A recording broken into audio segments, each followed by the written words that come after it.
Well, the Sherwood Park Crusaders unable to take advantage of home ice in game number 3 of their best-of-5 North Division quarterfinal series against the Grande Prairie Storm. After splitting games 1 and 2 in Grande Prairie and winning game 2 in overtime, the Crusaders in turn fall 4-3 in extra time to Grande Prairie here tonight in game 3 at the Sherwood Park Arena. Taylor Medak and Adam Kamara with you here for the post-game wrap. And Adam, the Crusaders, a very strong 40 minutes in the third period as well. For the most part, they were carrying the play, but they kind of ran into a hot goaltender again in Ethan Slobosian, who has been fantastic for Grande Prairie this series. He makes a few big saves in the third period as the Crusaders had a 3-2 lead going into the final frame. Both goals coming on the power play as well for Grande Prairie scoring on the power play, and then Ryan Cox in the second period getting the go-ahead goal. They kind of run into a hot goaltender, as we said, and Grande Prairie able to tie things up late in this one to force overtime and ultimately take the game in extra time. Now they have a 2-1 series lead and can finish things off Sunday night. But what do you come away from that game where really the Crusaders looked like they were in control but ultimately just let it slip from their hands? I mean, the play of Ethan Slobosian really for the Grande Prairie Storm is what kept Grande Prairie in this game at all.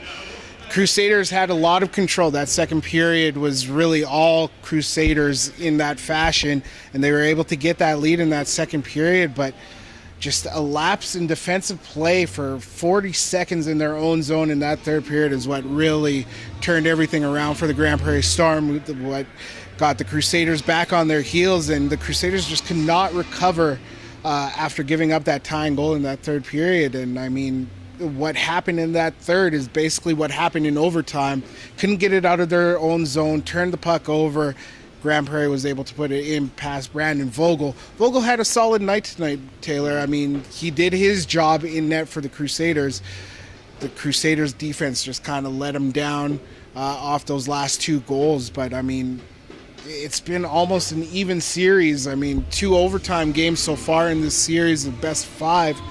And, I mean, other than that first game, it's really been back and forth, but the Crusaders, they have to find ways to put teams away, and they had that opportunity in the third period against Grande Prairie tonight and just didn't do it, and now they trail 2-1 in the series. Yeah, absolutely, and opportunities on the power play as well. They did convert early on in the game, scoring on their first 2 opportunities, but ultimately finished 2 for 8, and there were some power plays in that second period as well in the third that they just could not cash in on.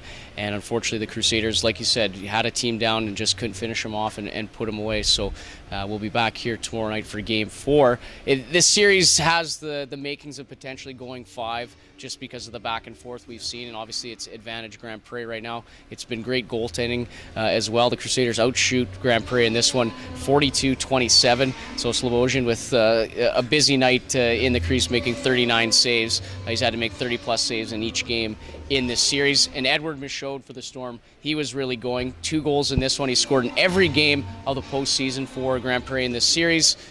4 goals, as I mentioned, 2 goals here this evening. And Ryan Cox as well has had a great series, getting the third goal for the Crusaders and was involved in all goals for Sherwood Park. What's going to be key tomorrow in your mind for the Crusaders to avoid being eliminated from the postseason and forcing a Game 5 Tuesday in Grande Prairie? I mean, Taylor, the Crusaders got to look at the tape tonight quickly. Look at all the positives that you saw throughout the first 45 minutes. The Crusaders did a very good job getting on the attack, forechecking very well. Even the PK was good despite giving up 2 goals early in that first period. But you can't have those defensive lapses in your own zone.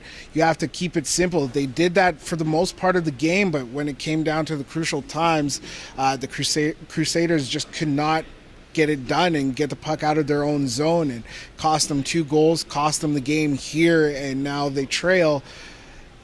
They have to have a short memory as well after tonight. I mean, it's got to be deflating what happened. I went down to the dressing room just earlier, and it was quiet.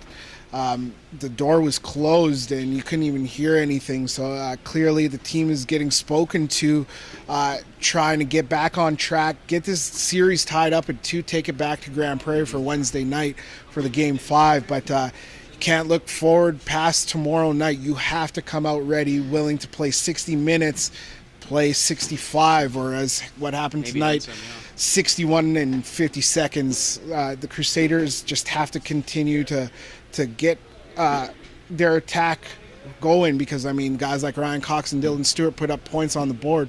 But what about the rest of the guys? They have to step up as well tomorrow night. It's the most crucial point for the Crusaders. Their season's on the line tomorrow night, Taylor, and it's going to be a big game, Game 4. I'm really excited for it.